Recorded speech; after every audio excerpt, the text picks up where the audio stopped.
unpredictability of Lexer's behavior. Listener discretion is advised. The VoT Network presents the Voices of Terminus Show with your hosts, Yarnilla, Lexer, and Joshua.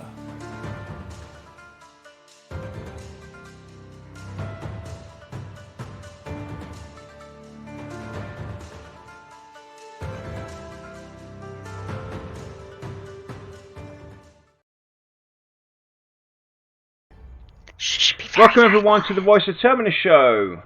We have the usual suspects here. We have Lexer with us. Say hello, Lex. No, I'm on strike. On strike. You say that every week. Nobody believes you. It's like the boy who cried wolf. And then we have the wonderful Josh with us. Hello. And side note, Man City lost. Hell yeah. Here we go, Liverpool. Right. Anyway, guess who's back? The wonderful Shy is back! Finally, you don't have to put up with our nonsense. Shy is here to put us in our place. Say hello, Shy! Hello! And our guest today... So nice to be loved. ...is Bronsun, who I got to know through Pantheon Plus, sitting in their green room and chatting with this guy. And hey, welcome to have you on the show, man. So welcome here. Thank you. Nice to be here, guys. So as you guys know, today is player Q&A. We're going to sit down with Bronsun and chat about Pantheon and introduce him to the community so you get to know this guy and, you know, what he's about and everything. So, Josh, you want to kick us off, mate? Yeah, no worries. So, Bronsun, what type of games do you like playing? Well, I play... I started playing a lot of first-person shooters before MMOs. So I was doing a lot of Quake way back in the day, Doom, graduated to Half-Life, Blood, Duke Nukem, all that stuff. And then kind of fell into... because I worked for a video game company back then, and...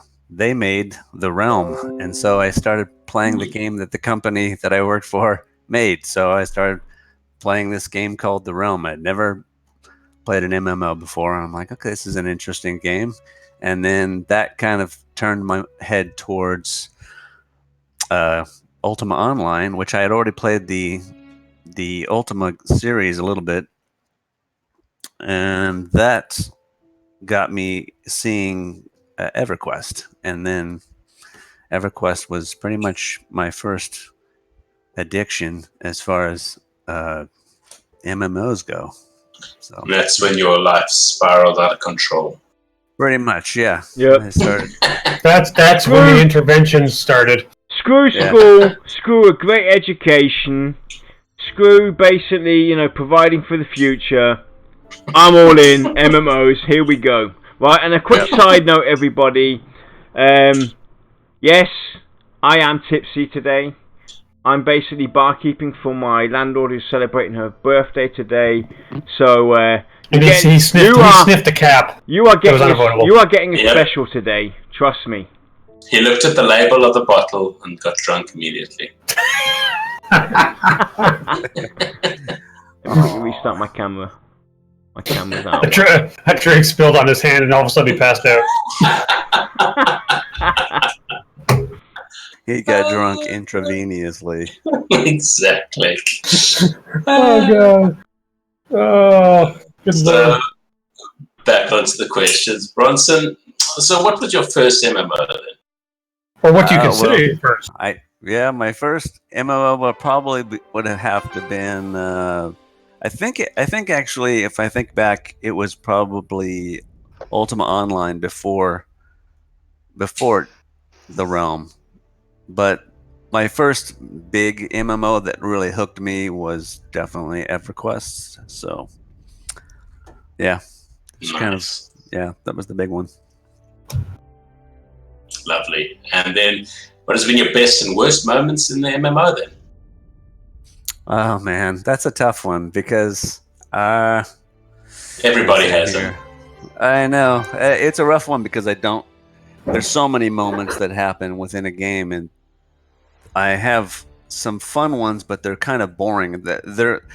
Good memories for me were me and like 9 other friends, real life friends that I'd worked with in the industry. We were all playing one day, and we were just running across, like, was it West Coronis, and just along that shoreline where everybody knows about before you get to the Wizard Tower, and those are strong memories. Just going, trying to get a friend's body, and all of us were going together.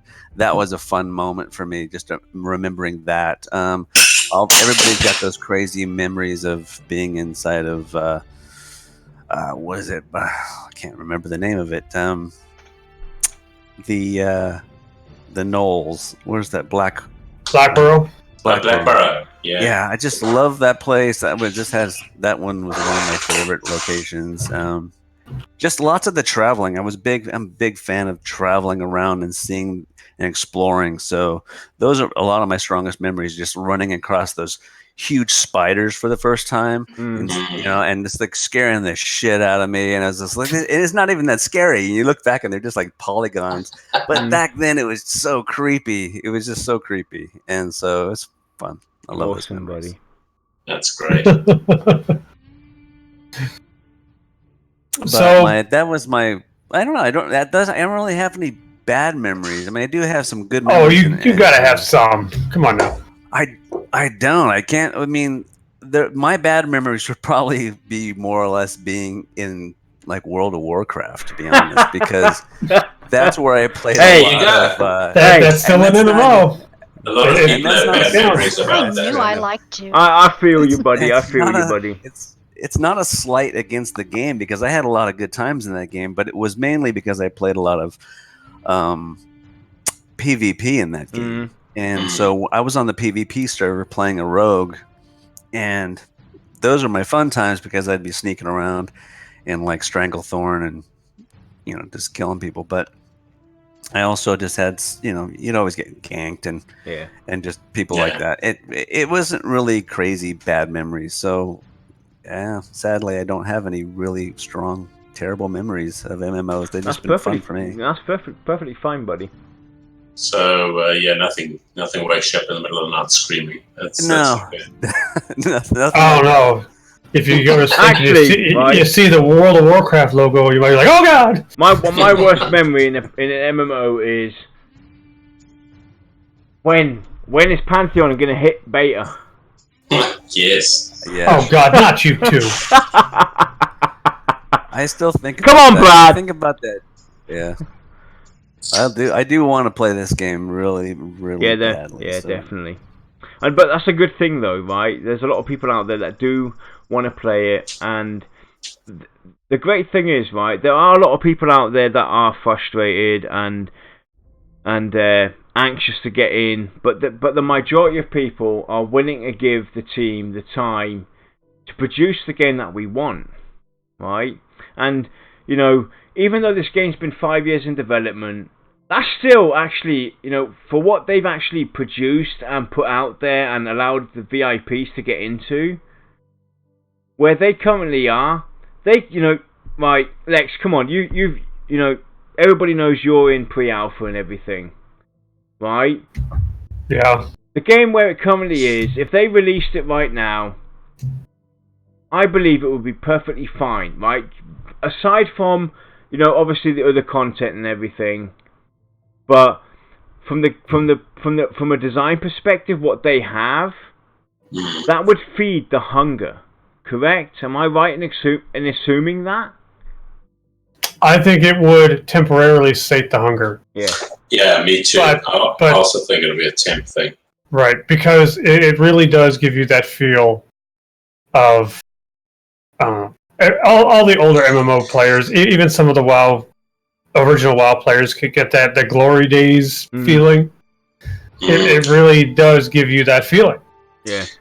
I mean, my only worry about it being released now in maybe a broken state, so to speak, would be that it gives you that temporary fix. But just like EverQuest 2, where it kicked off where their specs were too high, where it was broken, falling over, etc. You suddenly lose a whole base of players at the end of the day, which you can never really get back. Yeah.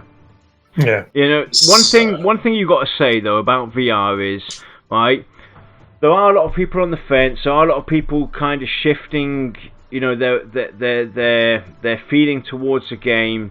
But one thing I have to credit VR for is every time they've come out and done something, they have raised their own bar.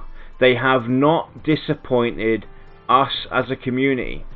And that's something we have to take into account when, you know, the hashtag Pantheon patient, hashtag community matters, hashtag trust in Pantheon, right? That's all I can say to the community is that those 3 hashtags have merit, right? This team has been through it all, and yes, there are a lot of things that they could do differently, but I am still waiting for that day where I go to a stream or, you know, whatever, be it with a you know, Co-Carnage or from VR themselves, and I have to be, you know, and I'm let down. That hasn't hit me yet. So far, they've kept me engaged, they've kept me excited, and they've kind of always kind of lifted the bar and raised it just a small tad. You know, you think this game can't get any better, but they prove us wrong every time so far. I hope they can keep that up. Go on, Lex. Yeah, Bronson, what do you think about that? Do you like? I'm not going to ask you to say if you are in pre-alpha or anything because that's NDA covered.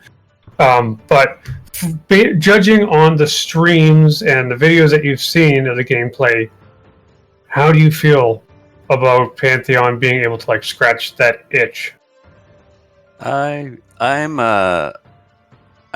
listened to a number of different people on different shows and just talking to people in some of the chats and in Discord. But I'm of the opinion, I come from a different opinion also from a lot of people, and I'm not try not to toot my own horn here. It's just that it's because I'm a developer and I've been a developer for 27 years, and I feel your pain. I come from a very different perspective because I'm thinking of more or less what these guys have gone through and what they're going through and what they're trying to hide from the public and what they don't want to just tell everybody because they're trying to keep it under wraps, which there's definitely something. I think they have a lot more under their hat that they're showing than they're showing. I think they're not showing everybody, and I have nothing. I mean, yes, I just got in the pre-alpha, but I've not been able to play the game, so I can't really. I'm not seeing anything. I'm just going on like that. I've got to follow up with this, right? Based on that, I personally, I want to be awed again. Now, keeping stuff under wraps, I can understand that people are interested. They want to get their hands down and dig deep and find out about everything. You know, it's human nature. But let's say, for instance, now VR went out there and they revealed everything. When the game finally releases, you said yourself now you're in pre-alpha, so that obviously means you're entitled to pre-alpha stages, testing, etc. Now, I personally, the way I want to approach pre-alpha and alpha and beta, I would like to have so many restrictions on the game that when the final product comes out, I'm not like, I've already seen this, I already know what it's about, I already know what to do. I want to be awed again. I want to see stuff that I've never encountered before, because if I've seen it all already, it kind of it's kind of going to be like, you know, at some point where I get an advantage over everybody else because I know what, you know, where the best places are to go and this, that, and the other. I've seen all of the game. There's nothing really there that's going to intrigue me and keep me kind of engaged in their product. So what's your take on that? You know, when it comes to things like this, you know, you would like to see obviously see more, but how much more would you like to see? How much should VR reveal to the public? I think they should reveal as little as possible, and I think they've been, and I've said this to other people that I think they've done the right amount, regardless of what people want. You have to keep teasing the public, because this is a different situation than most games. This is a pre-alpha state game that nobody ever would ever see this ever. Yeah. Exactly. And so, because it was a Kickstarter and because it's an MMO, the fact that it's a Kickstarter entitles all these people to see something they normally would never see. And the fact that it's an MMO guarantees that it's going to take forever to make. Yeah. So it's going to take a minimum of 5 years, I think. I think they're, like I said before, they're a lot farther along than what they've shown. Yeah, definitely. And I think that they're definitely not going to show everybody everything, and that's a good thing, because like you say, it leads us all to the best part of playing a game, which is playing it that first time, and that fun of experiencing everything for the first time. That's the best part. And the final thing I want to bring out before I let Lexa speak is a lot of people actually share your input, right? Basically saying that they are a lot further along than they basically let us see, right? And at the end of the day, what we have to realize, that is a great thing, right? If they are further along than what they say they are, that's great for us, right? That basically lets us know that, hey, these guys are actually doing stuff. They know exactly what they're doing.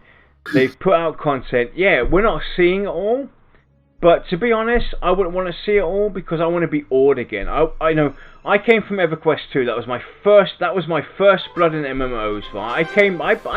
I joined the MMO industry fairly late, you know, and the first time in EverQuest 2, I was just blown away. Right? I was just blown away by the whole graphics and the engagement with the socialization, the community, and, you know, playing with millions of people on this one server. And it was like, you know, this was a complete new experience, and I would love to have that again. And this is what these guys are pushing to do.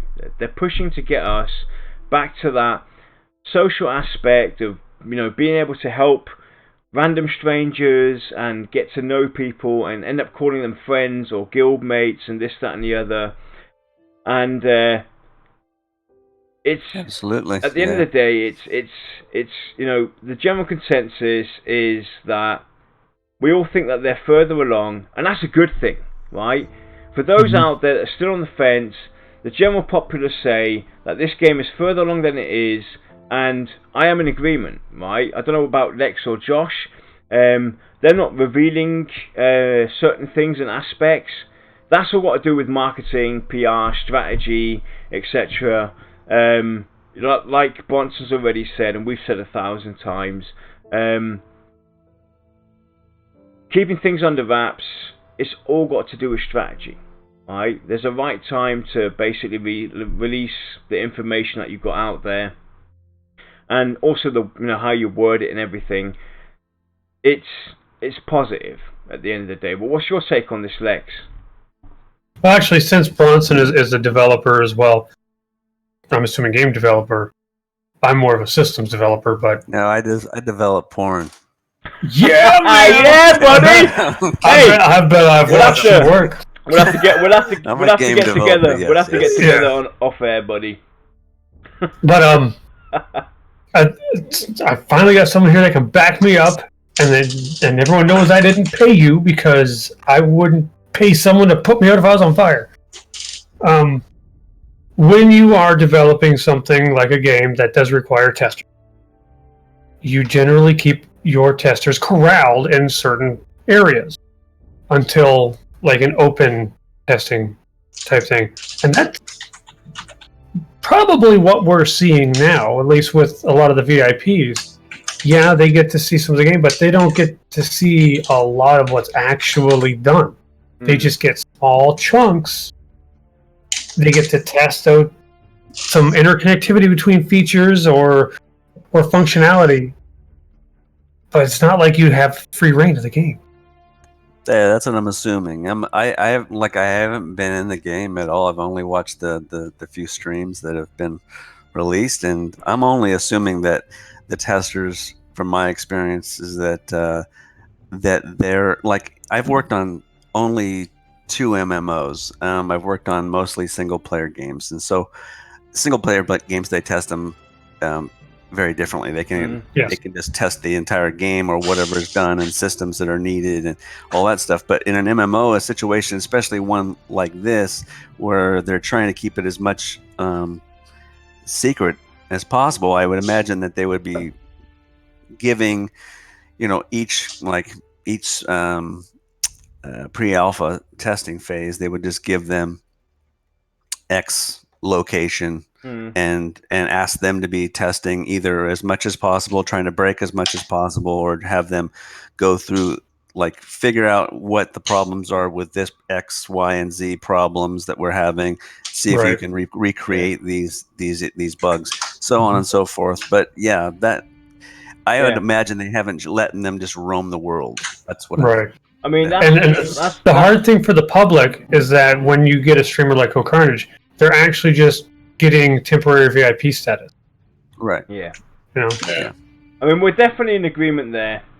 Me and Nick talked about this a lot, and Josh and everything. Like you said, pre-alpha testing, it's the very early stages. Personally for me, the way I see pre-alpha testing is, I would like to see it split up in groups, right? Where they basically take us and say, hey, you guys explore this and test explicitly this. You guys go and do Y. The other people go and do Z, Z. We've talked about this off the air, on the air, plenty basically. And there are always things that you can do better, right? But any business, doesn't matter where it is on the world, doesn't matter what you're doing, game development, making a movie, or working in a company from 9 to 5 that's basically in marketing or whatever. There's always things that we from the outside perceive and look at and see that they might not see, and that's where I've got to credit VR though, right? They are willing to listen, and they do take feedback seriously, right? That's one thing we've got to credit them for. They do listen to what the public is generally saying. And now, Bruns, let me ask you a question though. Since we've been talking about VR and where they're at and all that, there's a lot of people that are out there right now that kind of feel disenfranchised. They feel like no MMO really cares about them. Like, they just want your sub, and who cares if you have a good experience? How do you feel the current status is of the MMO genre? Oh, it's dead. I mean, it's, as far as I'm concerned, it's just a cash grab right now. Everybody's trying to grab as much money as they can. They have been for a while now. It's been ever since. And I'm not gonna. I mean, I can blame the B word. Do it. But it's not. It's not their fault. I mean, yes, they're a good business model. They created a good business model that ultimately took. They changed with the times, and it's just the times went south. Right. They grabbed a good idea, which was EverQuest, and they expanded upon it, polished it, made it amazing. But sadly, in my opinion, I wish they would have not gone as far as they did. And they would have, I don't know, just dialed it back. But they've looks like they've realized that, and they're going, pretty much going full circle. I mean, back to the roots themselves, and they've seen it that people. I mean, I can't really say that they're a failed business, because look, I mean, they're still I don't know how many millions are still playing, so it's clearly not a failure by any stretch. But it has fallen off a hell of a lot. Yeah, definitely say Yeah, that. but the thing is, right, even though they have lost a lot of numbers, I think it's fair to say that Blizzard is still the leading company when it comes to the MMO genre and game design explicitly. Right, look at their franchise. They've had the biggest impact on the industry. Exactly. For good and bad. Yeah. Yeah. Yeah. I mean, they basically took, like they took a great idea and they made it better.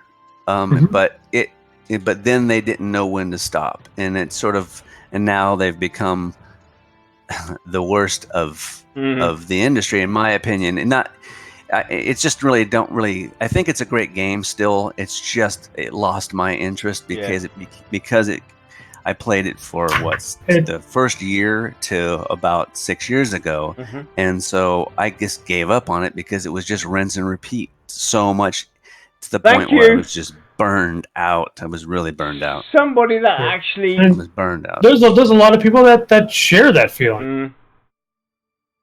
Yeah, I mean the disenfranchisement, excuse me, I can't speak, is, I don't know, it's not so much that, it's just that I think that it's reached a peak, and that would be the reason, because of the way they handled their business and how they handled the game designs. And people can disagree with me, and that's all fine. I'm totally fine with. I think everybody's got the right opinions. Right, so. Basically, the way I see it is, it's like any other business, right? At the end of the day, you're self-employed. You have a company for one reason only: to make money. And at the moment, we have a current state where Blizzard have basically set the forefront for businesses, and you know, it's like it takes companies like VR, again coming to the defense of a VR, to basically spice things up, take that extra risk, to go that extra mile, to change things a little bit.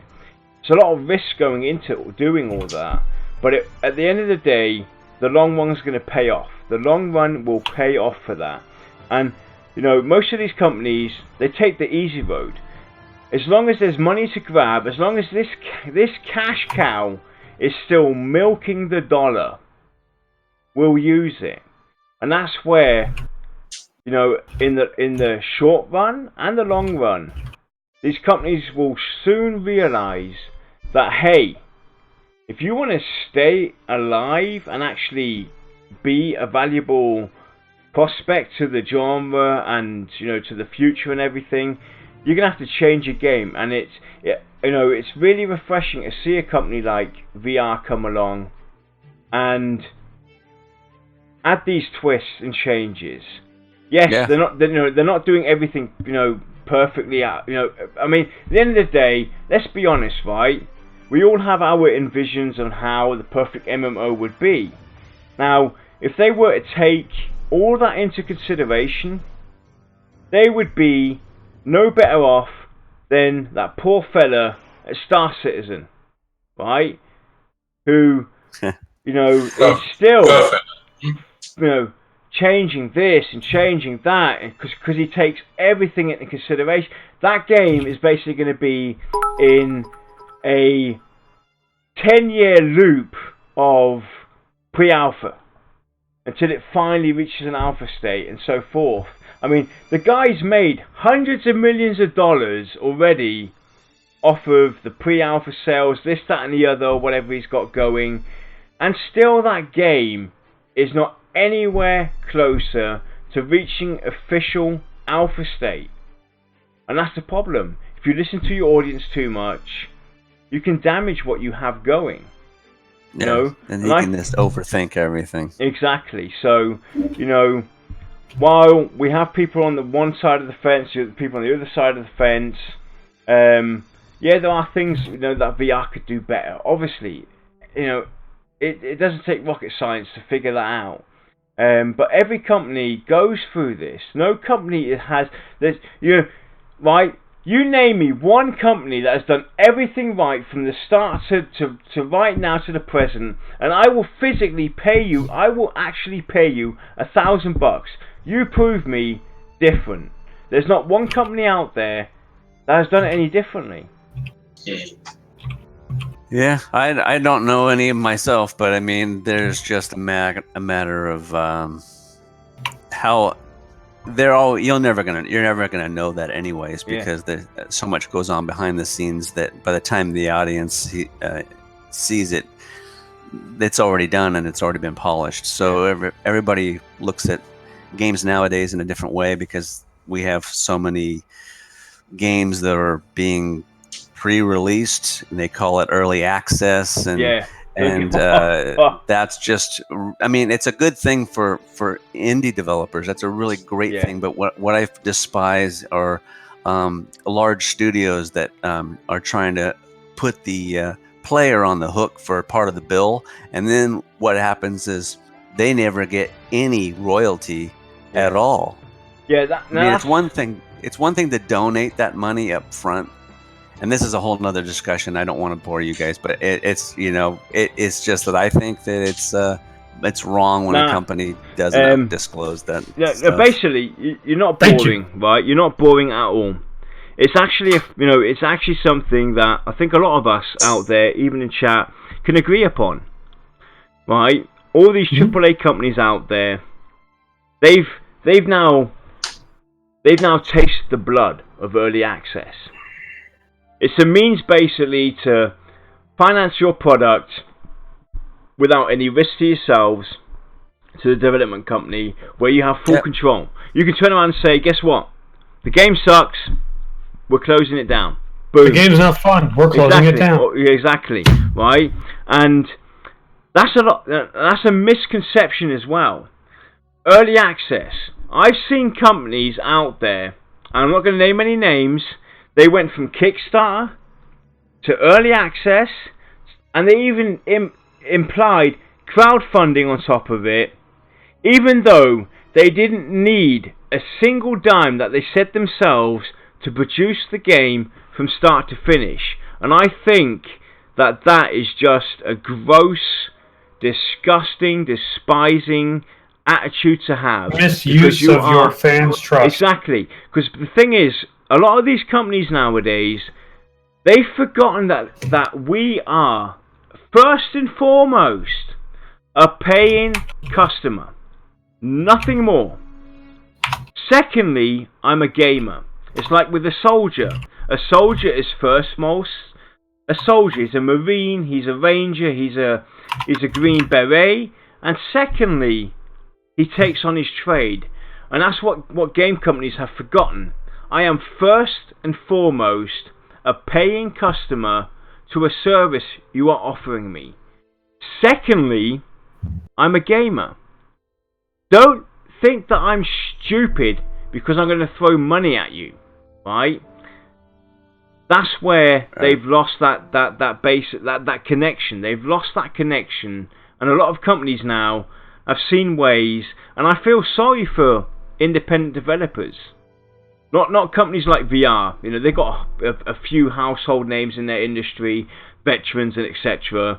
But obviously, still they have their battles to go through. But obviously, having people like Brad McQuaid in there, and Jopper and etc.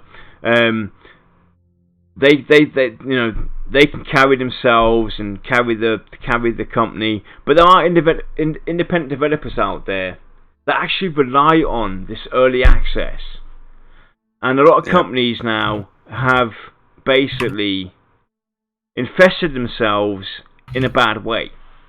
Period. But anyway, we're drifting off here. Lex, bring us forward, mate. I don't wanna. I gotta get back to a party, buddy. Well, then you should have stopped talking like the drunken wino in the corner. Just say it. Manchester City lost. Woohoo! Aww. You're real tore up about it. So, next, you can get as specific as you want, but would you mind telling the folks out there where you are from. In the U.S., pretty much. The United States of America. See, I even tell people what street I'm on. It's like, come on, bring it. Oh, really? Dang. Yeah, I'm from California, but I've lived all over the States. Awesome, buddy. So, this is a new question we've brought into the show. Just to simply kind of reveal where we all are from, because we have people on the show that are from Europe, from Africa, from Australia, so basically all continents of the world. And it just goes to show basically the impact and the way we're all connecting. It goes to show what this community is all about basically at the end of the day. So that's why we've added this question in, and thanks for sharing that. Ah, cool. Yeah, no worries. I've been trying to get just last year I was trying to get it, trying to look for work other locations, or a couple of years ago. I wanted to go live in Europe, but I've been wanting to go. Yeah, come over here, buddy. There's no better place. Honest to God, there's no better place to live than Europe at the moment. I love it. I've been to Switzerland and I've been to Italy, and the places, just those two places alone, make me want to see more of all the different countries over there. So yeah, awesome. So let's go and talk a bit about Pantheon. So I mean, we've talked obviously a bit about Pantheon already, but you realize we're almost 40 minutes into the show. I know, buddy. I know, buddy. Right, but hey, we're about entertaining the people out there in chat. So please, right, I'm just going to warn you, when my food's ready, I'm eating. Based of Lex's freaking rant right now. How much on a scale from 1 to 10 are you entertained right now? Please, chat. Give us the numbers, and let's go and shut Lexa up. Anyway, after discovering about Pantheon and reading up about it, what are your thoughts on it? I'm stoked. I mean, I'm excited as hell to play this game. I mean, other than that, I found out about it a year and a half ago, and man, I've been wanting to play it ever since. I'm just trying to keep my expectations under wraps, so I don't get overly excited. So that everybody don't want to get let down. Nobody wants to get let down by something they're really excited about. But yeah, cool. I don't know if that answers the question, but yeah, I'm definitely excited about the game. So between Pantheon and other MMOs, what do you see that Pantheon has that basically has you really excited about it compared to the other MMOs? Oh wow. No booby physics. Yeah, I know. Hey, well, I thought I'm the tipsy one, buddy. I'm certainly. There's a lot. That's a loaded question, because there's just too many things to me that this game is going to offer that I have yet to see in other MMOs. Like, I love the idea of climbing. That always comes up in my mind, and I haven't seen an MMO try and pull that off in a way where you've taken the dungeon to not to just kind of horizontal to being vertical, and now you've this awesome. What you have to level your climbing just to get to the higher tiers and these more epic bosses or whatever they are up there, and it lets you explore in a totally different way, and that alone is exciting to me as a person who likes to explore MMOs. But yeah, it's basically one of those things where there are a lot of people on the other side of the fence. They see this as a indecency, as a artificial means. No, it's about immersion, right? A lot of people have to realise that with Brad's vision of Pantheon, it's about creating a world. Now, Lex has mentioned this, I've mentioned this. There's so much realism you can take, but having a system like climbing, for instance, or the perception system, or weather impacting you, it makes sense for MMOs to do this. And it's not about basically putting an artificial stop sign in front of you to kind of slow you down. It's basically about the engagement, the adventure, adding that extra flavour to what an MMO is about.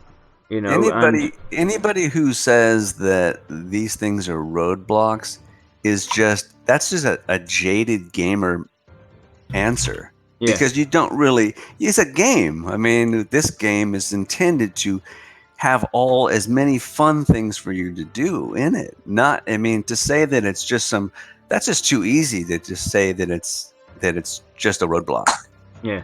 I mean, you can't just. I mean, that's not fair to the developers. That's not fair to to the design of all the things that they're incorporating into this game. I mean, to just simplify it in that basic way. I think it's going to be. I think the acclamation system is pretty damn cool. I mean, you've seen it, and some people don't like it. Maybe I've read that people don't like. Some people don't really a fan of it. I'm not a fan of crafting, but that doesn't mean it's not cool. Yeah. I mean, that's not mean that somebody's not going to love it, and I think it's going to be it might be really fun. I might find something that I like. I'm definitely going to play a rogue, so I'm going to be an alchemist just so I can make some poisons, so I can Nice. do my thing. I think Yarn's thinking he's going to be an alchemist now too. Why? Oh wait, I'm sorry. You said alchemist. I meant alcoholic. What? Lex. They're not gonna let you. They're not gonna let you die. We're gonna have to. We're gonna have to. My skill's already capped. We're gonna have to worry do about the. We're gonna have to do the tequila shot Yarn won't remember drinking this with later. you again. Bring it on. Last time someone tried that, I drank half the bottle before we poured the shots. Bring it on. So, Mr. Bronsun, Yes, sir. which of the races in Pantheon caught your eye the most? 4 of them. As far as good races, I'm interested. I'm always a big fan of the dwarf, and tiny races for some reason. But I'm interested in the gnome. The more and more I'm looking, I'm kind of curious how they're going to ultimately look, because it seems like they're still a little bit in development. But I'm going to give it a shot and see what they look like when it comes to launch. The ogre, looks pretty cool, and the scar, as far as the 2 evil races go. Yeah. So yeah, those 4 have me intrigued. Okay, cool. So which of the races do you kind of dislike the most? Humans. I was about to say that. Away from humans. I play one of those all day long. Why do I want to be in? I play one on TV. I don't want to be one in real life. Oh wait, the other way around. So I've got to add to this, right? Because this is actually important to kind of ask as well. And it's something we discussed as well about the human race and everything. So, what is it about the humans that has you, disconnected to them? What is it that disturbs you in MMOs about it? I don't know. It's probably the fact that it's something I see. We are all humans, so I sort of see us as we're all, even though we're all different, we all have our different personalities and all that. It's just something I know. For me, it's just the normalcy of humans. I mean, So with you, Josh, now and Bronsun, would this kind of shift your opinion if they basically, we know, if we look at the human race in real life, we have different cultures, different personalities, we come from different places and everything. We come from different livelihoods. If they added additional factions to the human race, would that change your opinions on the approach to the human race, being able to basically play every single class and this, that and the other? Would that help shift your demise towards it all? I'm asking you both right now. No, go ahead, Josh. I think that they would have to really up the differential of the humans in some way, be it some sort of a genetic disposition that has changed through time, that really makes them differ. And if it was interesting enough in terms of traits for them to matter in choosing a specific class, then I'd definitely consider them. I mean, I guess that's a possibility. I'm not gonna totally, think that there's no way of changing my mind. I mean, I like the idea of maybe a human barbarian, barbarian class, possibly. Even though it's a warrior, it's still, when you think of it, like maybe the barbarian human maybe they have a series of different hairdos and they have different body builds versus the other like human possible cultures or things like that. So maybe there's something in that, that could make each one somewhat different. I don't know. It's possible. Interesting. I'm open-minded, so I like if they can come up with something interesting to change my mind about that. I would be more than interested. So nice. So, would you prefer that each race has its own starting city, or one main city where all start together? absolutely, everybody has to have their own city. Mm-hmm. It's, in my opinion, because it just helps. It helps build the world in each like character has, or each class and race, has their own kind of, I don't know, it's just something about that, having that world, it makes the world even larger, having all these different kind of locations to visit, to this cultural differences and seeing how the each city differs from the other. That's just going to make the world that much larger and more interesting. And obviously have more lore aspects to it based on their cities. So Right. yeah, I agree with that as well. If there's one race you could do without, which would it be and why? One race that we could do without? Yeah. I think I know you Yeah, it's just going to go back to my human thing. I would just get rid of humans. But most people want to play them, so I understand. I mean, it seems like that a lot of people want to play them. I don't know. Hey, I hate to say I'm one of them. but I've always looked at humans as kind of a safety blanket. Well, right, so I'll say one thing, right? The reason why I've always picked humans as well, and it's something I actually never talked about as well, is people look at the human race as cookie cutter, kind of the middle ground. They're balanced out, they're even, they can do a lot of things. And then you have these other classes or these other races out there that are selectively suited for specific race classes. So that's where the playing a human comes into the factor for me. I want to challenge myself, I want to challenge the community, I want to challenge other gamers and prove them wrong, right? That my human so-and-so can actually be just as good or even better as your so-called optimal race for this specific class. And that's where that's a reason why I also play a lot of human races in most of my games. I want to prove people wrong.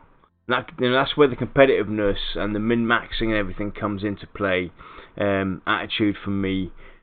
I want to prove people wrong. Prove that, hey, my human is going to be just as effective and or even better than your so-called optimal race for this specific class.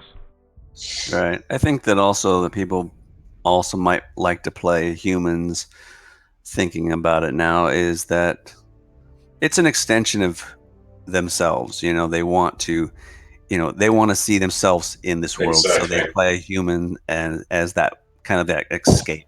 Whereas other people like to play other classes as the escape to kind of imagine themselves as something else. So Yeah. That's a fair point. I can see That is exactly I was just about to say that as well. Yeah. But if you want a real challenge, then play halflings. You'll just get ragged on the whole time. Especially with having Lex on your server. Because you'll come in one day and you'll say, your halfling has been eaten. Please re-roll your character. Well, that's what I played in EverQuest. I played a druid halfling. That was my main. So. Very nice. Thanks for sharing. Yeah, so should races have an impact on the class you play? And if so, why? That's interesting because I do like the idea of having racial abilities. If that's part of that question, I would think that to me it's a cool idea to have.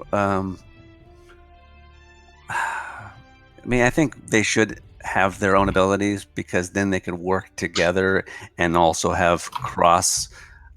Like each other races can have strengths that work with other races as well, so they can kind of complement one another in different ways, and I think that could be a pretty cool thing.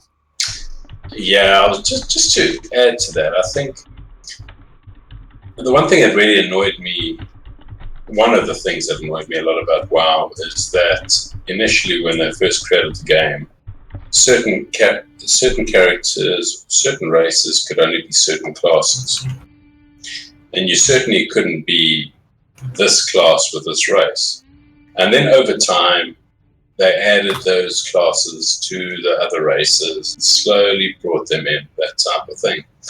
I just hope Pantheon actually stick to their guns, keeping things the way they are, where they have classes linked to specific races, and you just can't play certain classes. Right. Yeah. I mean, I'm not opposed to keeping the classes with their specific races. I guess I'm thinking of. Maybe I'm not understanding the question. So it's like maybe I'm just thinking of just the racial, like just races in general, and having them and how they're going to work with each other. Is that what? Yeah, like an ogre mage, right? I don't think Pantheon has the caster class as an ogre.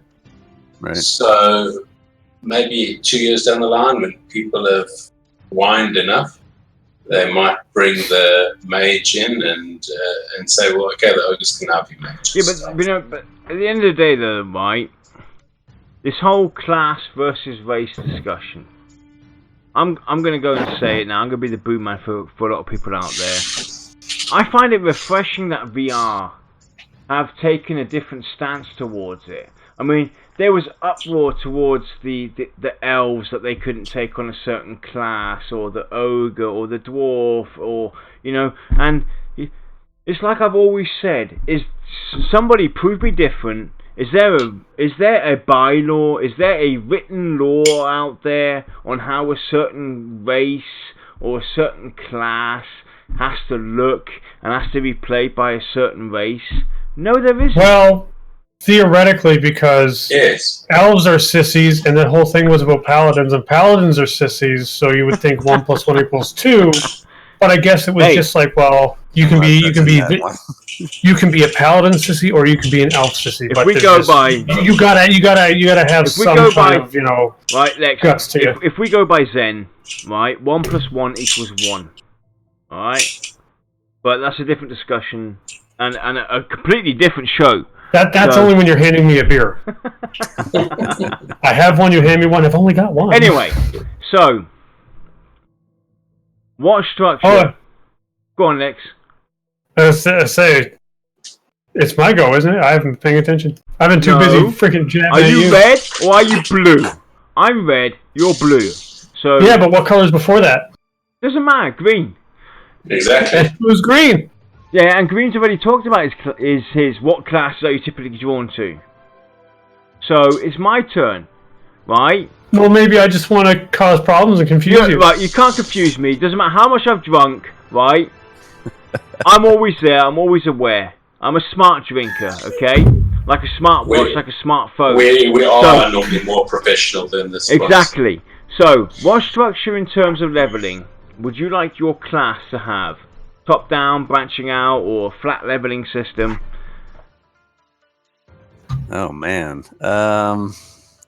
that's a tough one. I don't know what that. I don't branching. I'm just gonna guess. I really don't know how. What do you? Can you explain what that means? I mean, I don't even know what that means. So top down is basically you go from one selected point to the next. Branching out is you have like you have a choice of selecting how you define your character, your class. And flat is basically a simplistic system. You level up, and then you go from there. You level up, you go from there. You level up, you go from there.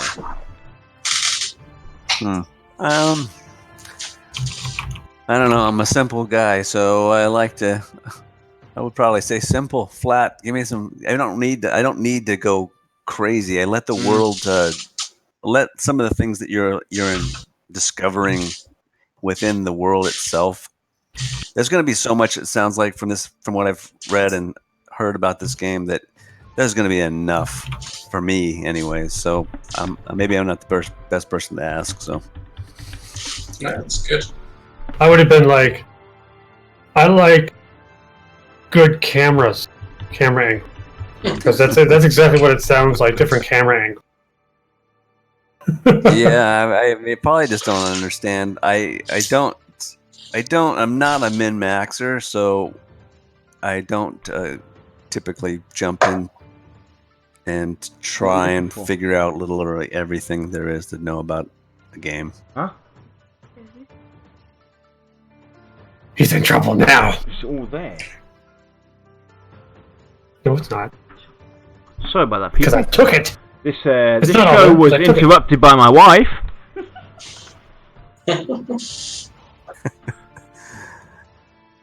Right.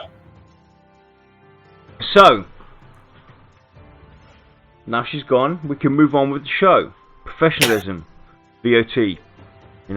Since when? Damn you, since VoT! So let's talk a little Professionalism bit. is overrated. Exactly. What you If you see, can't have fun, right? why the hell do This you is do one it? thing people have to realise, right? And this is no joke. You can ask everybody. You can ask the content creators out there. What you see here on the show, from us individual people, be it Shy, Lex, Josh, or myself, what you see is what you get off air, behind the scenes, in real life. This is how Don't we wear are. pants on the show. I won't wear pants when I'm talking to you. Exactly. And I prefer it so, Lex. And it'll be uncomfortable. And you know for why. You. So, Just anyway, don't stand up. drifting Just away, don't stand up. bringing us back, how important is lore to you in a game? That depends on a day-to-day situation for me, because there's sometimes I'm just not even can care less about it, and then other times I'll read a quest or hear it. In this case, you discover a quest or whatever through the system that they have, and I'm intrigued, and so I'm completely sucked in, and I'm like, wait a minute, I want to know more, and then I gotta know more, and then that could be that couple of days, and so those couple of days I'm playing get me involved, where on the normal basis I'm not a normal lore reading individual. So yeah. Let me jump in here real quick and ask you, does it matter how the lore is presented to you in the game? Yeah, I would probably say that I've really enjoyed how Chris Kane, hearing his reading, his readings of the lore is an interesting idea, and I would be I don't know how I would make any change on that in a game, but it would be interesting to. I do like how Pantheon, or excuse me, VR is going to how they're handling the questing systems with the perception. I love the idea of not knowing and seeing these giant exclamation points over your characters' heads, and you're just sort of like, it's like they're giving you this perception that you normally wouldn't have, but since they can't, unless they allow, like maybe you're walking through a forest and you see some glinting little sparkle and you don't know what that is, and you go, oh, what is that? And so it catches your eye and you walk over towards that sparkle that only can be seen from one angle. Talking about sparkles in a game to Yarn is a bad thing. No. What I wanted to say is, right, after listening to Bronsun talk now, ever since I met him in the green room, and now having him on the show, guys, honest to God, right, close your eyes, and now think that you're listening to Brad McQuaid talk. Doesn't he actually have the vocabulary and the wording? Just like I honest to God, I think I'm listening to Brad McQuaid talking right now. That's not a good thing, because he's got two ass cheeks, and that means your photo's going on the other one. Oh no! But honestly, even chat, come on, agree with me here. He sounds like Brad, right? No. Hey, you don't count. No, he doesn't. I don't. I just think that it's an interesting idea. That's a possibility. Just spitballing it right now. Is that if you introduce lore that way, or that you somehow can let people like discover it, in a more interesting way than just hearing it through either some sort of a movie intro on each like section you come across, or through a website, or I would just find some more creative way that feels incorporated into the world in a non-aggressive way that feels more natural and more organic, versus just thrown in your face. Here's this idea, we're gonna display it for you right now because it's the easiest way to go about it. Have it be more subtle, and that's what I like about the perception system. It's not the perfect solution by any stretch, but it's an interesting way, and it's taking questing to a different place that I enjoy. Nice. So they blow you away with the lore itself.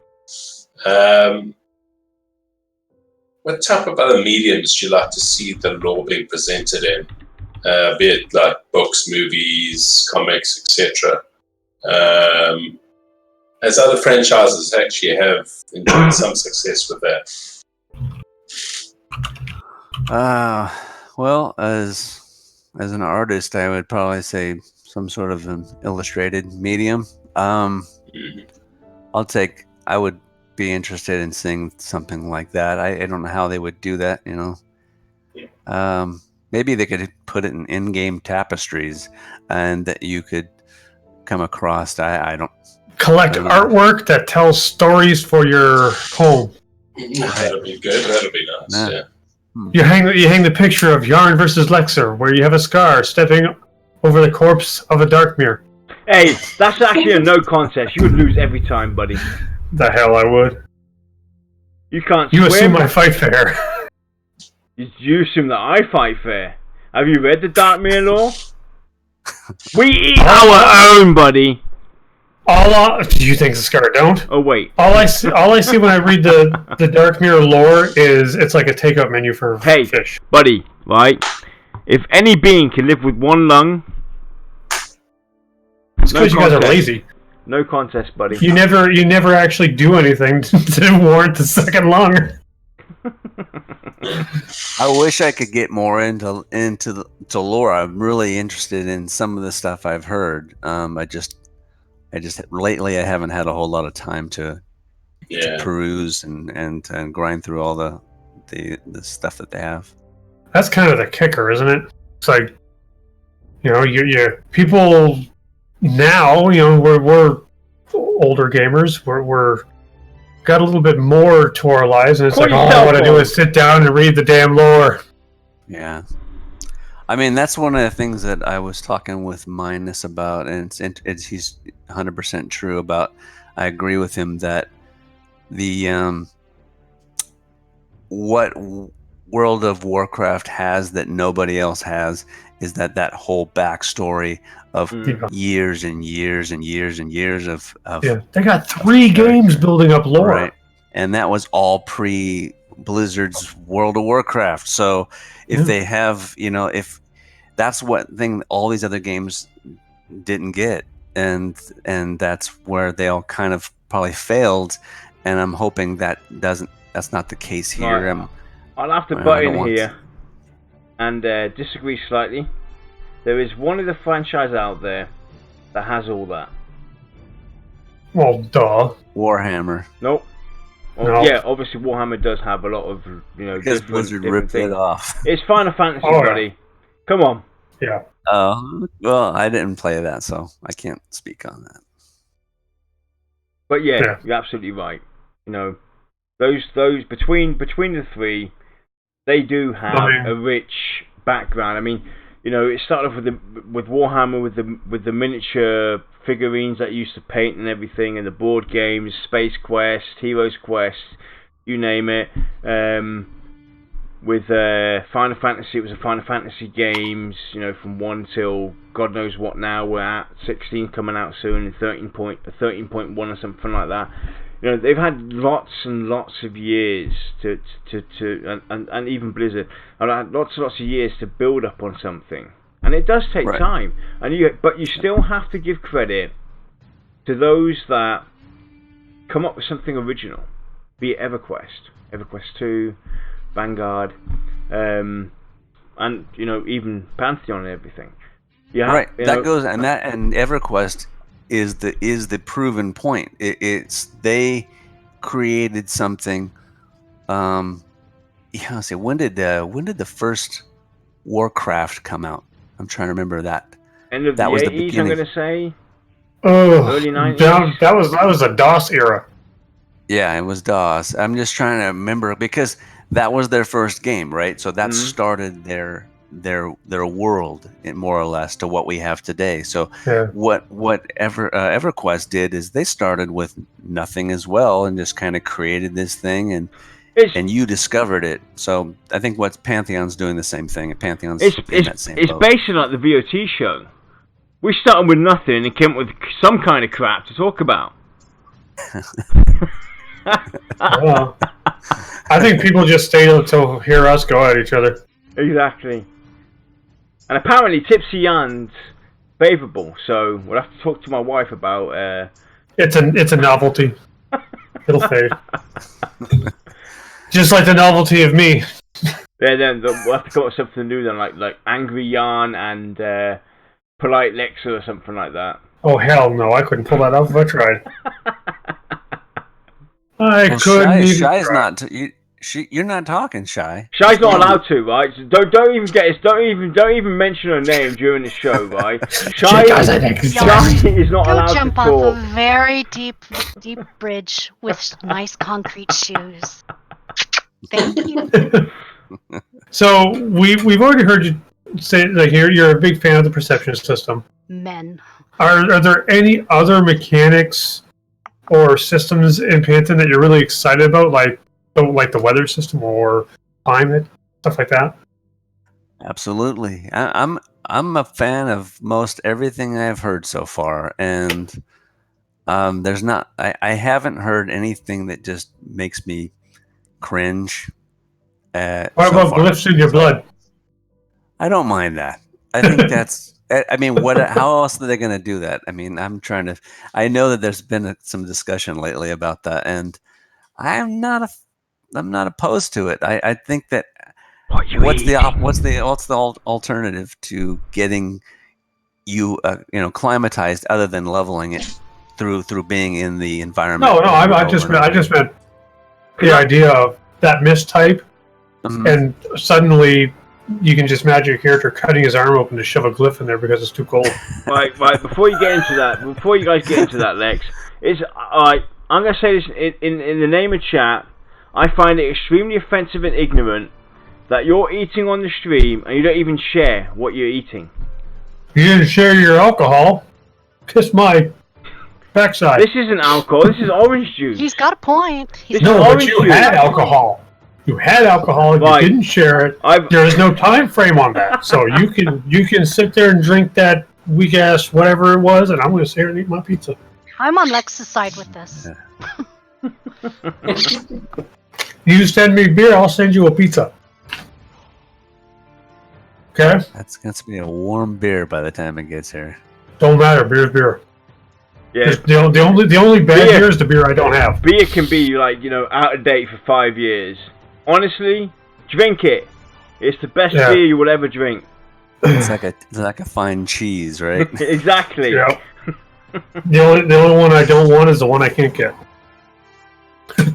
So, are you actually happy with the current design philosophy of Pantheon? Absolutely, yes. Yep. Yeah.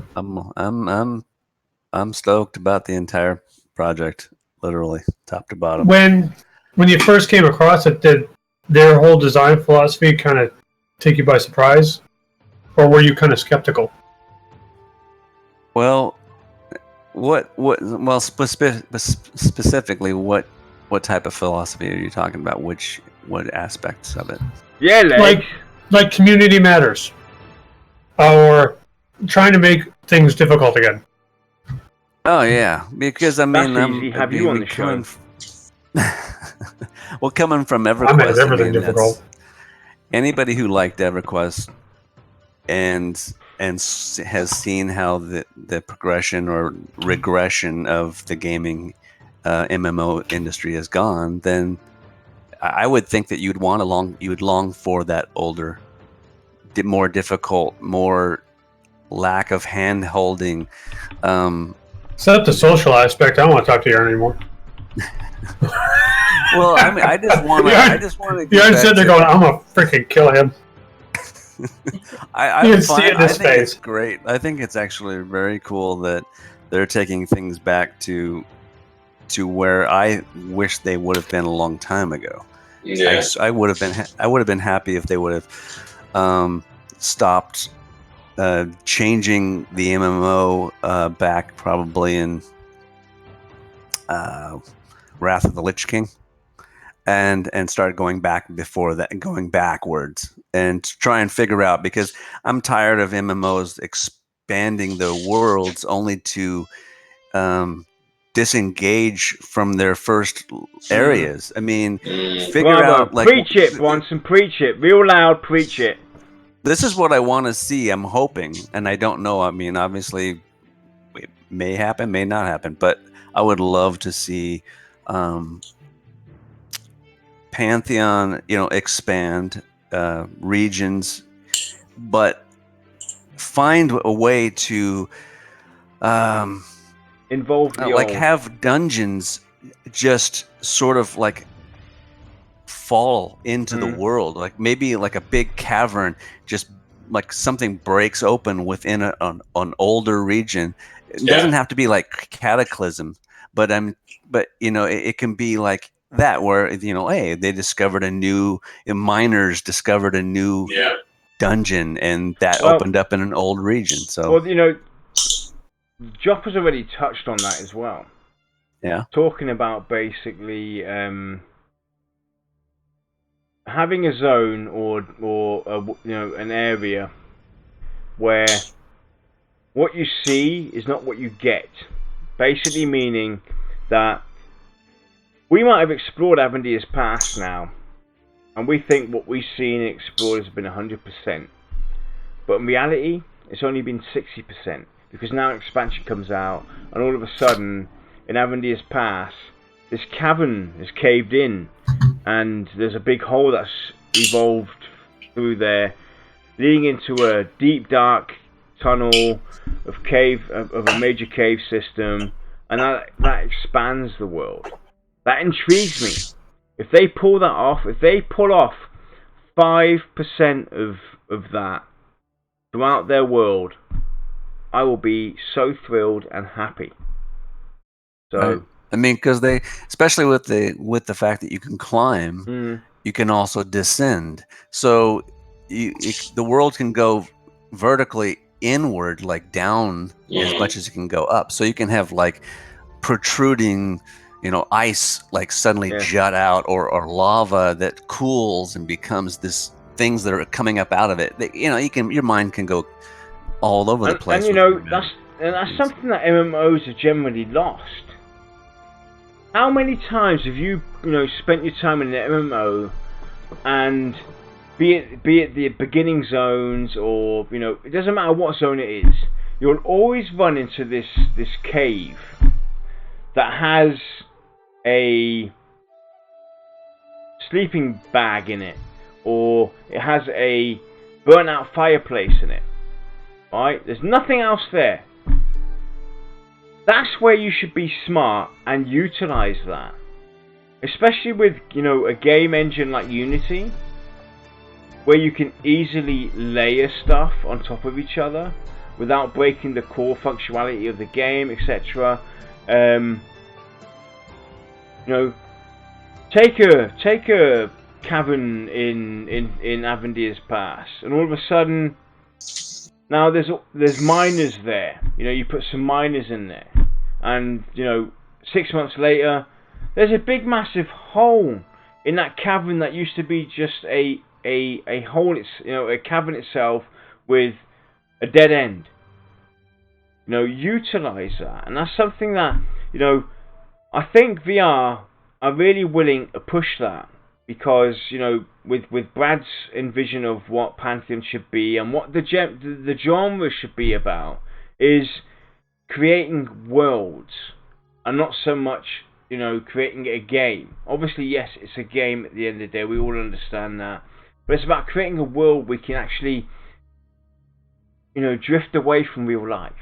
EverQuest for me, I don't know what it was like. EverQuest for Lexa, maybe EQ2 for me, EverQuest for Lexa. Maybe it was WoW for you. For Josh, it was EverQuest 2 as well, maybe.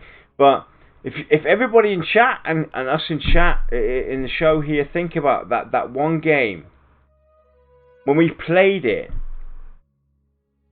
we felt like we were a part of that world, and we were a part of this fantasy and this the lore around it. We felt that. I literally got sunk into EverQuest 2. I literally bled EverQuest 2. And the same goes for Lexa, obviously, and for yourself, Bronsun. We all have that one MMO where we felt connected so deep that everything in real life. I'll let a secret slip here. We waste 10 years. Well, everybody knows most people know I'm a Warhammer fanatic. Mm. But I hate Age of Sigmar, which is the high fantasy. Warhammer Online was I was so immersed in that game that I didn't care it was Age of Sigmar.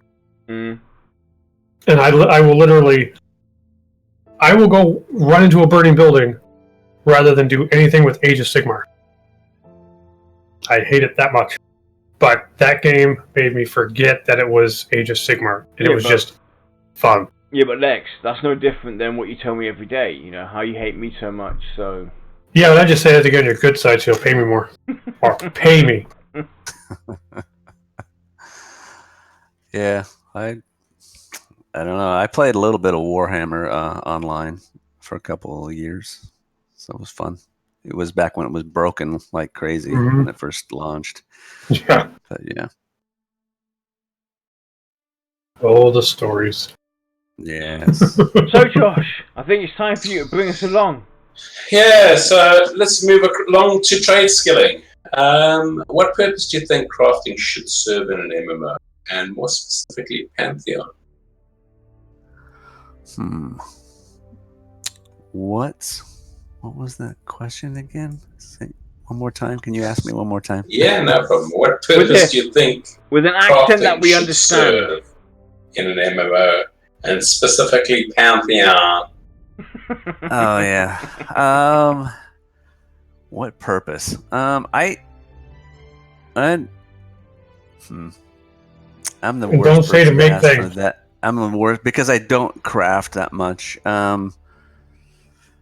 I want everybody to, people who really enjoy crafting. I would love to have enough for everybody who enjoys crafting to have the stuff they need. But as far as the purpose, I'm sort of somewhere in the middle on that one, because I don't really. But let's put it this way: would you rather your top end gear come from raids and quests, or trade skilling, trade crafting? Oh, okay. If you're gonna ask it like that, Let the hate fly.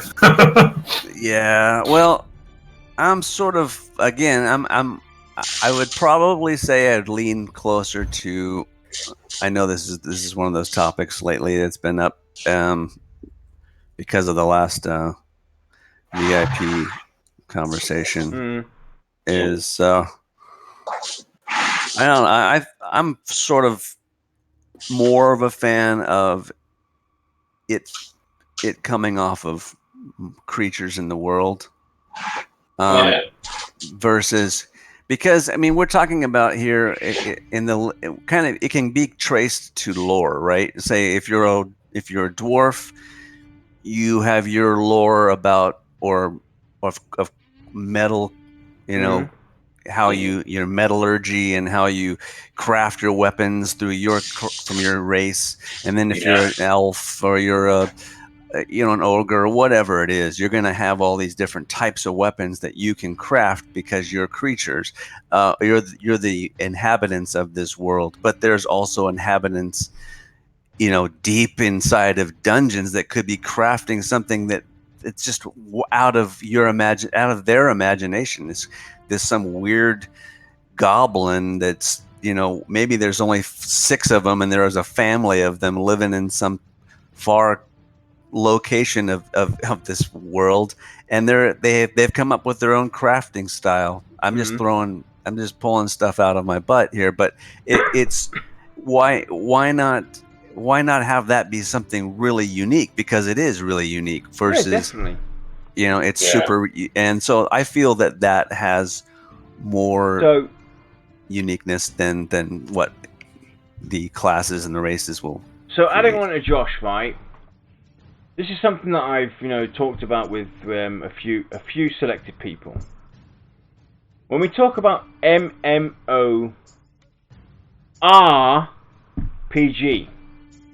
R standing for role playing. Now that's what I'm doing wrong. Role playing is not explicit to the adventuring side of things, and this is something that has always bugged the hell out of me. You all know I'm a big crafting fan. I want to see crafting be very important. I want to see crafting be a second pillar, a second way for people to enjoy the game. And, even add a third pillar as far as I'm concerned, be it diplomacy, right? Why can't they do that, though, in MMOs? Why can't they have adventuring be one side of the spectrum and crafting? Because, and even if they had a third, let's say, a third system, diplomacy, because at the end of the day, it's a multiplayer, online, again, quotations, role-playing game. And role-playing, also equally, on equal sides, touches on the adventurers, people that want to go out and fight and explore worlds, dungeons, and defeat major bosses. But there's also that trade skilling aspect as well. Finding that balance and bringing that. That's what it's about. It's about role playing. It's not an MMORPG, a multiplayer, massively multiplayer online adventure playing game. Right. Okay. Here's something, and you guys tell me what you think. Okay, let's look at the old Lord of the Rings or The Hobbit, right? Mm-hmm. How boring was it to be a hobbit sitting around? What if Bilbo just sat around making pipes all day and writing little papers and stories, right? That's what I looked at as a crafter in that's what you summoned that in my mind right then when you were talking about how crafters who don't get out and see the world, but as soon as what happened when he got out and saw the world, he actually it broadened his horizons. It let him see things that he had never seen before, which actually helped his crafting.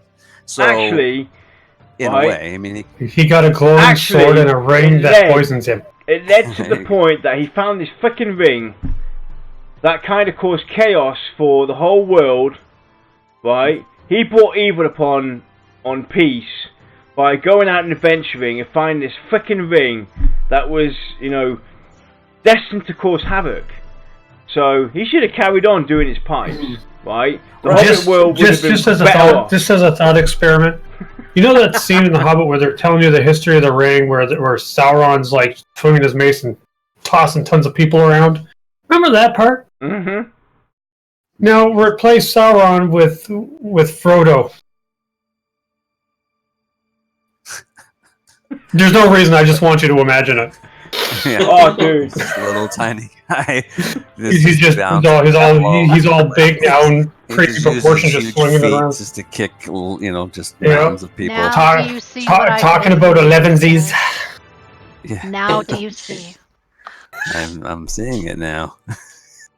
Well, I just think that there's a good thing for both of them. I just feel like if you just want to sit around and craft, I think absolutely there should be crafting. Maybe we should have phrased that differently, because crafting doesn't just involve sitting around and doing the crafting. For me, the way I look at it is trade skilling, right? And trade skilling involves the crafting aspect, the trade itself, engaging with societies, different cultures, this, that, and the other. Yeah. I'm not trying to minimize it. I'm just saying that it's certainly something for everyone who enjoys doing that should be able to do, and I'm completely not opposed to that at all. I'm glad that they're going to have that. Bronsun, you might not be wanting to minimize it, but I am certainly trying to maximize crafting, for Christ's sake. Crafting lives matter. Have another beer. Crafting lives matter, right? In MMO, I'm sorry, but crafting lives matter. Hashtag crafting lives matter. Somebody start the revolution, please. Now, Pantheon design, let's move on. Right, so what do you think of locked areas in games that can only be opened through some type of key? Is this something that is beneficial to the game or a hindrance? I think it's beneficial, I would say. Whoa. I would have to. Yeah. You're the first. Well, I mean, give me a reason why it shouldn't be.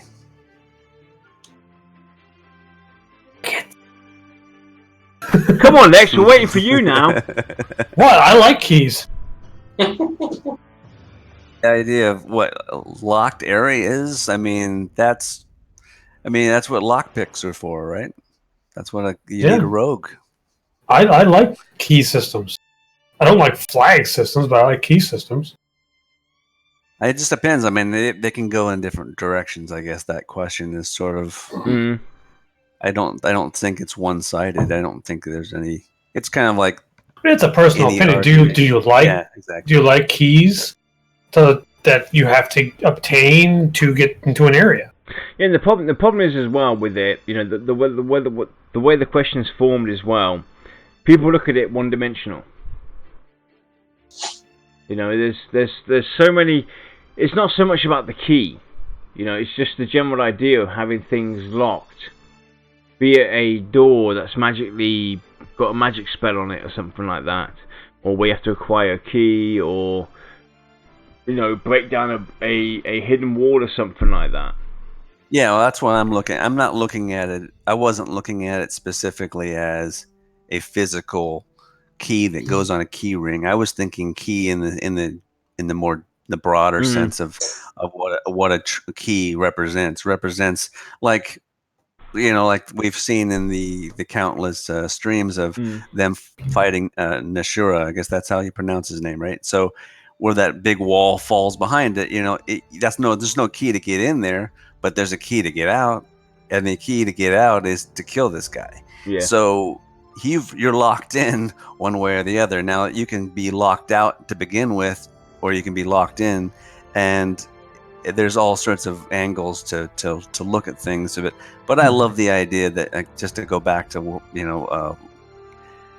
the Hobbit. Okay, I love that whole the thrush knocks, and then the sun shines down onto this keyhole and reveals this. I love that kind of stuff, and I would love to see that type of stuff happen in a game. That could be another one of those perceptions type things, but it's keys are could be anybody's imagination as far as I'm concerned. So the almost last question: is flight a make or break issue for you in a game, or do you feel that ground movement should be the only way to physically move around the game itself? Should teleportation even be allowed?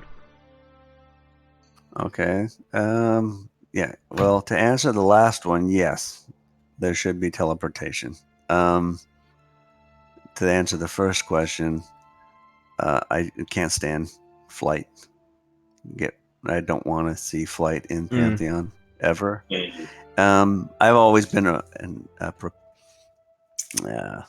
always been more of a advocate for keeping the world large as possible for as long as possible. As soon as they introduced flying, I think it shrinks the world, and that's pretty much where I come out on that topic. I mean, I do, I'll admit it, I enjoyed flying around in EverQuest 2. And you're absolutely right. I agree. It does take away from the game. It shrinks it and everything. If there was a way to find a perfect balance of how flight works, and the way I would do it is like other games have done it. Expand on the flight paths. Provide people with short flight paths. I think would be the way to go about it. I did enjoy somewhat how it was handled with Dark Age of Camelot, where you could rent your mount temporarily, but that's basically a ground flight path. That's pretty much all that was. So, I just love the idea of traveling with people, and if you don't have any party, you have to go talk with somebody and interact with another human being, and they be it a druid or something taking you somewhere. Right. So let's quickly expand on this. Right. WoW. I think WoW was the first to do this. Correct me, people, if I'm wrong, but WoW had mounts where you could basically have like 2 people or 3 people ride with you.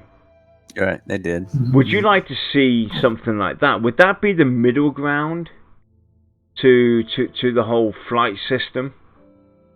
To have like somebody be able to do like a traveling taxi service? Well, that's what druids were, but yeah, I mean, I know what you're saying. It's an interesting idea. I mean, I've come around to the idea of mounts in general because I was sort of anti-mount for Pantheon. But I guess if you get to a certain level, I'm still I just want it to be more dangerous. I wish if as long as players can be dismounted really and knocked off their mounts, not say easily, but at least have it be a 50-50 deal to where somebody it's if you're on a mount that carries 3 people and you guys are all on this big mount and you all get knocked off by this giant or something that's big enough to knock you off, you guys all take some damage in that fall when you fall off, because if you're going to want to go running around faster in this world, well, then you're going to take the punishment, and that makes it so you're going to have to make that decision on your own. So if you want to take the risk, you have to, there's going to be risk. So all I'm going to say about that is remember Wildlands. Grenade? I flew us around. It did not end well for you. You know what I mean? But you're absolutely Yeah, right, Josh. though, right? You're absolutely right. Yeah, exactly. Being on a mount, right? That's something that's always bugged me. You can run past these mobs. I'm sorry, but if the mob throws something at me, be it a spell, be it a melee attack, and it hits my horse or whatever mount I've got, I should feel that. I think that's the missing connection that all these MMOs have kind of lost. I remember that. Josh, back me up here. EQ2 Paladin had in his skill tree a ability that was connected to a mount, but it was only from the wording. Actually, physically do Wasn't that that. trample? Yeah, trample. Right. Thank you, Shai. Actually, physically pull that off. If I can ride a mount, let my mount actually do something. Have a physical trample, like Shai's just said, and something like that, or basically, when horses get frightened, they turn in circles, kind of thing, and kind of stamp off and everything. Have things like that also be something. I would love to see an MMO where mounts actually, as soon as you're mounted, you have a different stance, and why can't a ranger still use his bow on a horse, or a frickin' Scar Dire Lord use his sword on a horse, or wizard? Because I'd eat the horse. Shoot off a fireball. We should technically still be able to engage with that. It adds a slight beneficial to you as a player. You're sitting on this mount, right? So first off, the encounter has to attack you and the mount, and there's, like you said, a 50-50 chance that he hits the mount gets frightened. Now you're dis-seated from the mount. Now you're in your normal stance, attack mode. It adds that extra flavour to the game, where having a mount kind of has meaning. Yeah, I mean, right now, most games it's just you run by and or you I think you can get dismounted in some games, but and that's it. That's all it is. It's just you're either riding or you're not. Now you're not. So there's nothing in that makes it dangerous for the player. Awesome. So I'd rather see your horse rear up, and knock and then everybody falls off, and your horse either runs off, and maybe if it's a rental, you lose your horse. That horse is gone. It's just it bolts, and now you're stuck but in Josh, the middle of owe me a wherever new you were. There you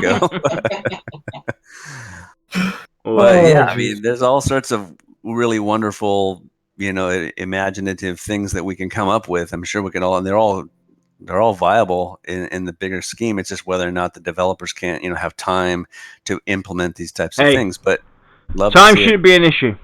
Sorry. Well, it's not. And once the game's a success, they can implement these things down the road. Exactly. Right. So, what types of guilds are you typically drawn to? Oh, cool people. Just chill. Right. I'm not really us out of the picture. Anybody who's not like taking it so seriously that it's just not fun. That kills the game. That's the thing that kills it the first for me in a guild is when I've been in guilds in many games, and that first time that you're in that raid and you're getting yelled at, and I'm like, wait a minute, come on, is this a job or is this a game? I'm here to have fun.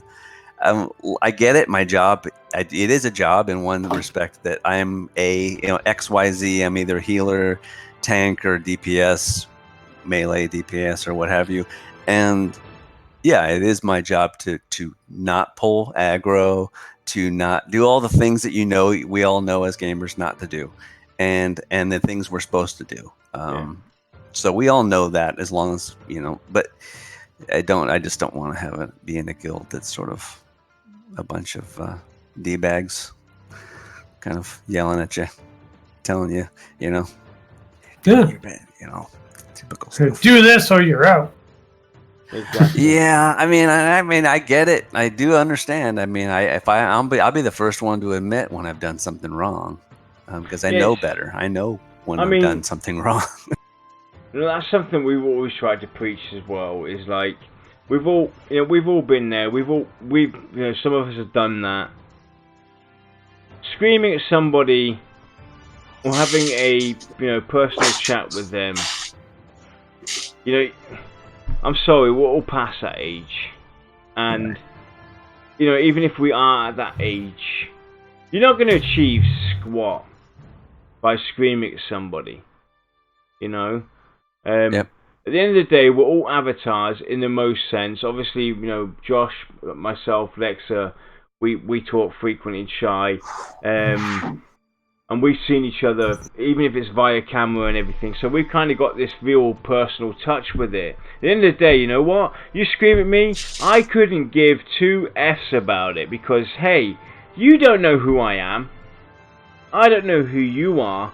And what are you screaming about? Why are you ranting? Yeah,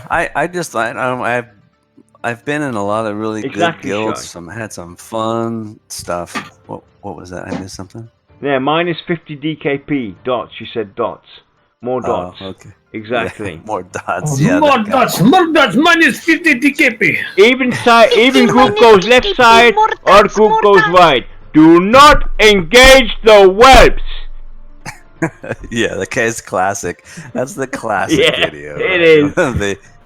That goes up there with the old Leroy Jenkins. But Exactly. yeah, good stuff. There's all sorts of great people that love to play their game and they're very into it. And I love to play games too, but at the same time, we have a lot more to do with our lives than come into a game and be yelled at. Now, at the same time, that doesn't exclude the younger. I'm talking about the super young, kind of the people who make you feel old. No. I'm not talking about that specifically. I'm just mean like just the people who want to. I don't know how to say this. Right. I hope you're along here, right? If we look at it nowadays, we're basically going to be the people that are going to be yelled at. The older generation. The younger ones are going to basically be the ones yelling at us because we can't keep up. We hit the wrong combination. We can't work with our keyboards and key bindings and this, that, and the other. Right. I was thinking more or less because I was in my mind. I only go back to WoW for my worst, and this goes back to that very early question. Where you said your worst experiences, and now this conversation's brought up one of my worst experiences, and it had to do with being in a raid and having these, those rando raids that you get into in WoW, where you just have some guy who's just trying to top the DPS chart, and that guy drives me nuts personally because, and I'm glad that we may not have to experience that in Pantheon, because Pantheon doesn't seem it's about your competing with one another necessarily. You're just enjoying your time and getting better at your class versus having a DPS meter, which I don't disagree with these DPS meters, but I don't like how they sort of encourage bad behavior in many ways, and it's not completely true. But I think we've all experienced enough of that to where you can see this. Like, everybody knows that when you go into a raid, there's always going to be a mage or a hunter that's going to pull aggro, or a warlock that's going to be pulling there because they're trying to do more DPS and just outshine everyone else, and so that pulls the boss, and then the tank has to do a harder job and makes the job harder for everybody else because of one person or two people. Yes, that's obviously one reason to it, but you can talk to the people. There's only one time I would literally go on a rampage and actually yell at people. Is when we say we are going to meet up at 7:45. If you're not there at 7:45, again and again, I will tear you a new one. Because at the end of the day... No, I will definitely tear you. I'm still here. Right? Because at the end of the day, it comes down to one thing. Is you're not letting me down or 5 other individuals. You're letting down 24 or 23 or 24 or 25 or even 40 people down. Right? That are basically putting their real life and their other priorities all aside to basically be here punctually. So that we can get this raid going and finish at a reasonable time. That's the only time I would actually lose my cool and rip into somebody, because it's not on. It's not about myself. It's not about a group. It's about 23 other people in this raid managed to show up 50 minutes prior to start, and you can't even bother to send us a message or anything like that. Especially with nowadays. There is absolutely no friggin' excuse out there, apart from emergencies, that, let you basically slide. We have Discord, we have internet, we have forums, we have all telephone number. I mean, most these hardcore guilds, they all have handy numbers and mobile, the house numbers from people. They call them up in the middle of the night. Hey, so and so's on. There is absolutely no reason not to inform people that you're not going to make it. And there's nothing to it. Just inform people that you're not going to be there. And it's perfectly fine. Right? But not showing up or coming 10, 15 minutes late without any reason, that is the only time, after obviously you being a repeat offender, I would basically take you aside and say, look, this isn't friggin' on. You're letting down everybody else. It's all our time that you are wasting here. Try and communicate better.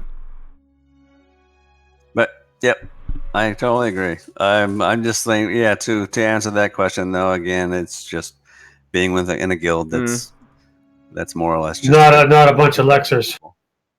Yeah, we don't need right, Lex. There can't be a bunch of Lexers. You are unique. That's not a good thing. Aww. You complete us, Lexa. Then I'm that bad part that's always urging you to do wrong things. Right, so Lex, right? The final question. Let's do something new again. Oh, I was just going to tell him the last question is, can you say the word Lexer? Bronsun, right? Do you have the questions up? Yeah, I do. Right, replace the word the first "the" with "your," and please read the question yourself and answer, please. I'm telling you, just say the word Lexer. Wait a minute. For everything. Am I looking at the right one? Because it doesn't start with "the." No. Oh, he must have gave you a different one. It's who is, and then the first "the." Replace that with "your." Somebody's scamming for vote. No, I did that last week. Someone's and Lex only got it because Micah... I heard some money was exchanged last week. Yeah, it must have been you. Wasn't me. I didn't win. I mean, this is the most important question. Here, so. And this is the only reason why Lexa even shows up. That's right.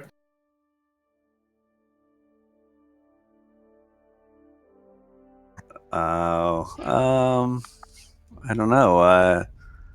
I can... Well, I could answer that question. You can. In a very different way. But let me think here. He's trying to think of a way around it. I know. He hasn't even told chat what the question is. How do I not disappoint Yarn? He can't disappoint me. How do I let him down gently? It's okay. He won't remember this conversation in the morning. Right. That's right. At the end of the day, right, I know what I'm worth. Because I'm the only friggin' bugger putting hours into this. That's true. Prepping the show and everything, so, I don't care. But everybody loves me. So I have to have an answer to that question? Oh, yeah. You do. And right, I'll tell you something now, right, which is basically a bylaw. It's kind of a loophole that Lexa kind of infringe onto us. You could pick somebody that isn't necessarily on camera and engaging in this entire discussion as a safe zone vote. Oh man. Whose idea that was to bring her into the whole picture is beyond me. Because she's on my side, so a vote for Shy is a vote for Lex. Maybe I'm reading this question the wrong way. I don't know. I'm just trying to, because. Oh man, I'm going. Who is the one that the other two have to buy a beer for? It ain't me. Trust me. Yeah, he's got one. He's empty already. Oh man. That's the difference between you and me. Mine is never empty. Mine's gonna be full when I get off the air. When mine's below a mouthful, I have to refill it. I've actually been an hour longer than I should have been. I'm gonna. No shit. I bet Josh is sitting there going, Jesus Christ. It's gotta be Shy. Bro. It's gotta be Shy. Good. Sorry. Yay! Good. Shy buggers off for 2 weeks. Doesn't even bother to talk to us or anything, or share any pictures, or and now she comes back, her first freaking show, and she gets a vote. Right, I'm out of here. See, yeah, your sure thing fell through. Yeah. Well, I can answer that question. Who is the most silence? That would be Shy. Anyway, awesome to have you on, Bronsun. Yeah. Thanks for joining us. It was a great discussion. It. We'll definitely have you on again at some point. Maybe we'll have a discussion in the future that you're interested in joining us with. Chat, we're also looking for, talking points, discussions. What would you like us to talk about? Have your say, right? On Twitter we put a post You want to come on the show and tell me how much I suck? Right? Let us know what you want us to talk about. And please, right, think outside the box. Think a lot more open-minded. We know that the information is scarce, but you also know that we're professionals at spitballing and coming up with, pulling something out of our butts, like Bronsun has said in this show, pulling something out of our butts to make a discussion on what you select or you choose. So please help us out. Let us know what you want us to talk about, and next week's discussion will be based off of the VIP roundtable that was recently released on crafting. But we will be looking at the more generalized approach to what Corey Lefevre Sathios has said, how he would like to see crafting be done, etc. We will have 4 talking, main talking points, and based off of those, we will have our discussion next week, and Nefel or Tao from Pantheon Crafters will be joining us in this discussion. So I hope you all have a great weekend. I will put, screw it. On Twitter, for those of you watching this and everything, and those of you catching it later on YouTube, I will put out a tweet next week asking if you prefer tipsy yarn or normal yarn, and we'll see what happens. And remember, my wife will never forgive you if you choose one over the other. So think hard on that. Anyway, have a great weekend, everybody. I'll remember everything, Shy. Right? Of course. Ask me tomorrow. Yeah. Then you're not doing it right. No, I'm actually a smart drinker. What I like to do is, I like to basically manipulate. You're a quitter, is what you are. No, I like to manipulate people. When people we got that. We got that on recording. Right. Basically, this is actually a trade secret. And Josh, I'm sure you can even butt in here, right? No thanks. Josh is like, nope, I'm staying out of this. The secret to finding out stuff and making deals is when you're drinking. Because when your opposite is drunk or drunker than you can squeeze out so much more and find out stuff about that person that they normally do not share. When I'm drinking with someone, the last thing I want to do is squeeze something. These are my last words of wisdom for you. Enjoy people drinking, drink with them, but make sure you're not as drunk as they are. Anyway, have a great weekend, everybody, and we'll see you next week. Cheers, Have guys. a good weekend, everybody.